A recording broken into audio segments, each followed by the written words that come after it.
Hello hello दोस्तों, कैसे हैं आप लोग। आज की इस वीडियो में हम लोग थोड़ा सा लंबी डिस्कशन करेंगे। उसमें ये है कि जो कमेंट्स आप लोग करते हैं मेरी पिछली वीडियोस में, जो आप लोगों के कन्फ्यूजन है, जो आप लोगों के सवालात हैं, उनका मैं यहाँ पे कोशिश करूँगा जवाब देने के लिए। सबसे पहला सवाल ये आया भाई, सवाल है या इनका अपना डिस्कशन है। ये कह रहे हैं कि 5 साल का एग्रीमेंट ख़त्म हो सकता है।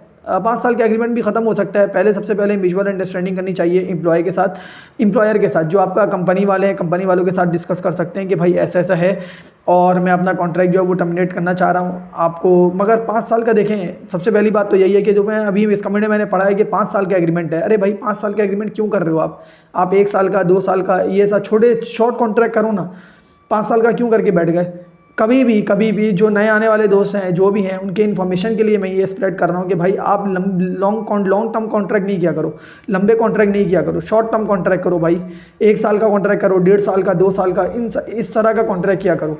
शॉर्ट कॉन्ट्रैक्ट करो, कहने का मकसद बस यही है, ठीक है। जितना शॉर्ट हो सके, कम से कम 1 साल का करो यार। इससे मतलब इससे कोशिश करो कि ऐसा ना हो कि 2-2 साल 3-3 साल, उससे बेहतर है कि 1 साल करो। 1 साल में ये आसानी है कि आपको कंपनी समझ में नहीं आ रही है, अगर कंपनी में आगे आपको अपॉर्चुनिटीज़ मिल रही हैं तो आप 1 साल में क्या करो, कॉन्ट्रैक्ट को टर्मिनेट कर सकते हो। अगले जगह जहाँ पे ऑफर मिल रही है वहाँ पे आप स्विच कर सकते हो, ठीक है। अच्छा, एक और चीज़ इसमें ये है, अगर 5 साल का कॉन्ट्रैक्ट हो गया है तो ये देखना पड़ेगा कि आप किस अभी ईयर में हैं, दूसरे साल में, तीसरे साल में या चौथे साल में, किस साल में अभी हैं आप मौजूद, ठीक है। उस साल के हिसाब से फिर आप अपने आप को देखो कि मुझे अगर कंपनी में अगर रिज़ाइन देता हूँ, अगर कंपनी एक्सेप्ट कर लेगी तो ठीक है। अगर कंपनी म्यूचुअल अंडरस्टैंडिंग से कि हाँ यार ठीक है तुम जा सकते हो, अब जो है ना कंपनी के पास भी काम कम है या कोई और वजह है या कंपनी को आप समझ में नहीं आ रहे हो, तो म्यूचुअल अंडरस्टैंडिंग से कोई इमरजेंसी हो गई है या कुछ ऐसा हो गया है, ठीक है। मगर कोशिश ये करनी चाहिए कि अपने कॉन्ट्रैक्ट को फुलफिल करो, अपने कॉन्ट्रैक्ट को पूरा करो। कॉन्ट्रैक्ट को पूरा नहीं करते हैं तो फिर वही पे बाद में जो है ना प्रॉब्लम क्रिएट होती है लोगों के लिए। कॉन्ट्रैक्ट को फॉलो किया करो, जो कॉन्ट्रैक्ट में आपके लिखा हुआ है, 2 साल का कॉन्ट्रैक्ट है, 3 साल का कॉन्ट्रैक्ट है, कोशिश करो उसको फॉलो करो और पूरा करो, ठीक है। और तरीका यही है, देखें इसमें जो प्रॉब्लम होती है, जो हो सकती है, देखें ये भी ख़त्म हो सकता है। 5 साल वाला कॉन्ट्रैक्ट ऐसा नहीं है कि नहीं ख़त्म हो सकता, मगर ख़त्म करने की वजूहत है ना कि प्रॉब्लम क्या है आपको। आपने 5 साल वाला कॉन्ट्रैक्ट किया, आपने सोचा कि यार ये कंपनी अच्छी है, मैं यहाँ 5 साल टिक सकता हूँ, ठीक है। 5 साल के अंदर फ़र्ज़ करें कि आपने खुद सोच के ही एग्रीमेंट किया होगा ना, एग्रीड किया होगा। अब वो फ़र्ज़ करें कि आपको 2 साल बाद या 3 साल बाद, आप शुरू में टाइम सही चला, 2 साल तक सही चली कंपनी में, काम के साथ सही चला, मगर 2 साल बाद क्या हुआ, आपके लिए प्रॉब्लम क्रिएट हो गई। अब कंपनी में जो है वो मैनेजमेंट चेंज हो गई, बंदा चेंज हो गया जो आपके साथ बदतमीजी कर रहा है, शाउट कर रहा है, तो वो एक्सेप्टेबल नहीं है। तो वो आप जो है उसको जो है कंपनी को इन्फॉर्म करोगे कि ये इस बंदे ने मेरे साथ शाउट किया या कुछ और किया है। तो इस तरह जो है वो आप अपने जो है वो कंपनी है, कंपनी को इन्फॉर्म कर सकते हो, ठीक है, कि भाई मैं कॉन्ट्रैक्ट तो पूरा करना चाहता हूँ, मगर कॉन्ट्रैक्ट जो बंदे हमारे साथ काम कर रहे हैं या मैं जो काम करवाया जा रहा है वो हमारे लिए ठीक नहीं है। तो कंपनी भी सोचेगी हाँ भाई ठीक है भाई, अभी आपके साथ तो ये कॉन्ट्रैक्ट हुआ था, आपके साथ काम कुछ और कराया जा रहा है। मैं आपको इसी मिसाल देता हूँ, किसी की जॉब है, फ़र्ज़ करेंगे कंप्यूटर पे कंप्यूटर ऑपरेटर है, डेटा एंट्री कर रहा है, और अगर उसको किसी और काम में लगा दिया जाए कि भाई कोई जो है ना, आप जाके चेक करोगे, चीज़ें आएंगी, उसको लोड करोगे, अनलोड करोगे। अब जाहिर सी बात है वो एक बंदा कंप्यूटर वाला बंदा जो है उसको तो लोड अनलोड का तो इतना आइडिया नहीं है और इतना रोज़ उसका काम भी नहीं है ये, तो उसमें क्या होगा, उसकी मेहनत मशक्क़त ज़्यादा लगेगी। अब उसको प्रॉब्लम आएगा, अब उसको ये होगा कि उसके लिए प्रॉब्लम क्रिएट होगी, वो काम नहीं कर सकेगा सही से, ठीक है, जो वो वाला है।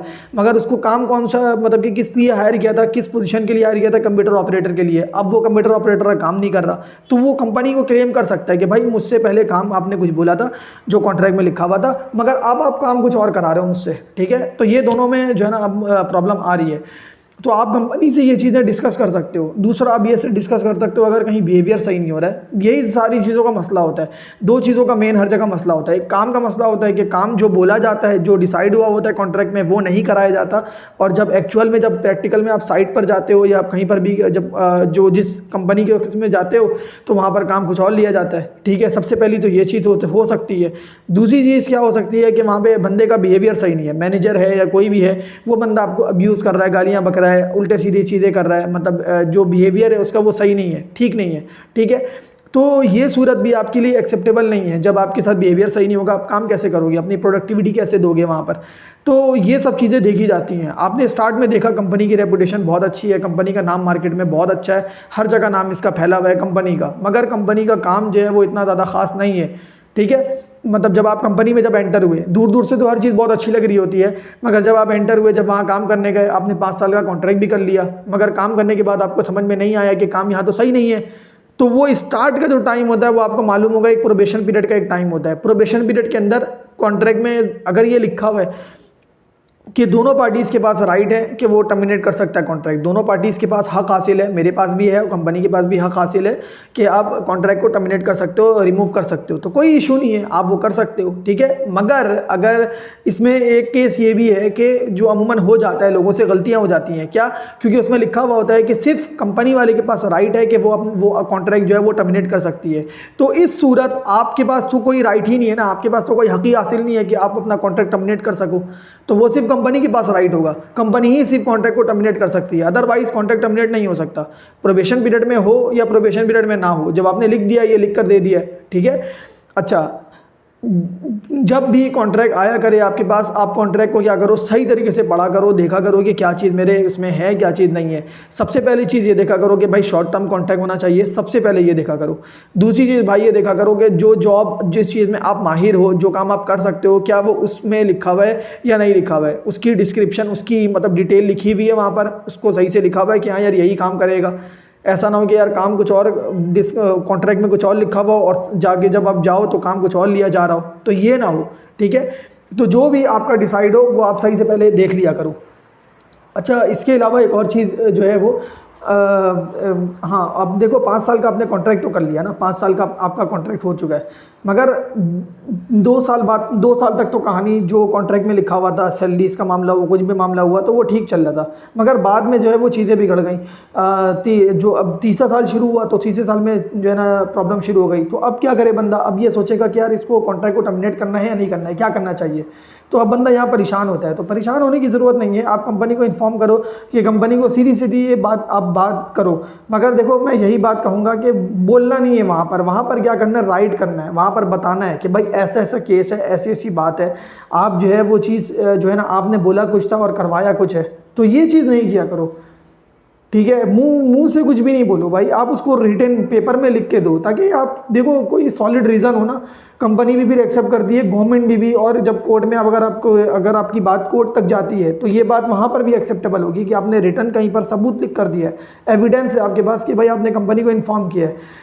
कोशिश ये किया करो कि यार जितनी हद तक हो सके म्यूचुअल अंडरस्टैंडिंग के साथ कंपनी के साथ चलो, और कंपनी के साथ एक जो है वो अच्छे तरीके से लॉन्ग टर्म कोशिश करो कि वो चलो, कि जब आप आए हो यहाँ पर काम करने के लिए अपने कंट्री से, तो कोशिश करो कि वो चलो। मगर अनफॉर्चुनेटली अगर बदकिस्मती से अगर ये है कि आपका काम नहीं हो पाता है उस तरीके से, जिस तरीके से चलना चाहिए वो तरीका नहीं चला जाता है, तो फिर आपके पास यही ऑप्शन है कि आप कंपनी को इन्फॉर्म करो। अगर कंपनी मानती है तो ठीक है, उसको चेंज कर देगी तो ठीक है। अगर वो कंपनी वही काम बार बार कर रही है तो आप क्या कर सकते हो, कंपनी को इस बेस पे रिज़ाइन दे सकते हो कि मैं अब आपके साथ काम नहीं कर सकता, बिहेवियर सही नहीं था, या जो भी आपका मैटर है, जो भी प्रॉब्लम है वो आपके साथ हुआ है, ठीक है। वो आप अपनी कंपनी को बताओ और उस बेस पे आप रिज़ाइन दे सकते हो। अब वो चाहे लॉन्ग टर्म का कॉन्ट्रैक्ट हो, शॉर्ट टर्म का कॉन्ट्रैक्ट हो, वो कॉन्ट्रैक्ट फिर एंड हो जाता है। वो कंपनी फिर आपको, कंपनी जो है वो, अगर आप जेन्युइन केस है, अगर आप राइट हो, तो कंपनी फिर आपका जो है वो एक्सेप्ट करेगी ही करेगी। अगर आप राइट नहीं हो अपनी जगह तो फिर कंपनी एक्सेप्ट नहीं करेगी रेजिग्नेशन आपका। दूसरा ये है कि अगर आपसे कंपनी रेजिग्नेशन एक्सेप्ट नहीं कर रही है तो फिर अब क्या हल है। अब यही हल है कि आप लेबर कोर्ट से जो है वो कॉल करके पहले मालूम कर सकते हो कि भाई अब इसमें लीगल जो है मेरे पास क्या क्या एडवाइस है, मैं क्या क्या कर सकता हूँ, अपनी पूरी सिचुएशन वहाँ पे समझा के तुम पूछ सकते हो, ठीक है। आप पूछ सकते हैं। फ्रेंडली सेटलमेंट कोर्ट है, आप वहाँ पर जाकर मालूमात कर सकते हैं कि भाई ऐसा ऐसा है, अब मैं मुझे सर क्या करना चाहिए, जो भी है वो आपको एक अच्छी गाइडेंस, अच्छी चीज़ आपको समझ में एक आ जाएगी, ठीक है। ये सारा एक प्रॉपर चैनल है, ठीक है, वहाँ से आपको ये सारी चीज़ें समझ में आ जाएंगी। और बस यही आखिरी बात है कि भाई मैं बार बार यही बात कहूँगा कि जब भी कॉन्ट्रैक्ट आया करे आपका, कीवा का कॉन्ट्रैक्ट जब भी आया करे, क्योंकि कीवा यहाँ पर लीगल है ना, उसी के जो है ना उसकी मतलब कि ऑथेंटिसिटी ज़्यादा है, मतलब ऑथेंटिक है वो, एक कानूनी एक पेपर है आपका कीवा का जो कॉन्ट्रैक्ट है, वो सऊदी अरब मान रहा है, वो उसकी गवर्नमेंट है, लॉ है, वो एक मान रहा है कि यार ये एक हमारे पास लीगल पेपर है, ठीक है। जो उसके ऊपर आपके यहाँ पर जो भी मुआहदा हुआ है, जो भी कॉन्ट्रैक्ट हुआ है, आप उसको फॉलो करो, कोशिश करो। और मुआहदा अप्रूव करने से पहले, मुआहदा अग्री करने से पहले, ओके करने से पहले आप जो है वो कंपनी से 10 मरतबा जो है वो अब रब्ता करो। कोई चीज़ अगर उसमें चेंज करानी है तो फ़ौरन उसमें एग्री नहीं करो, ठीक है। सो उम्मीद करता हूँ दोस्त मेरी ये वीडियो आपको बहुत बेहतर लगी होगी। मिलते हैं नेक्स्ट वीडियो में। Thank you.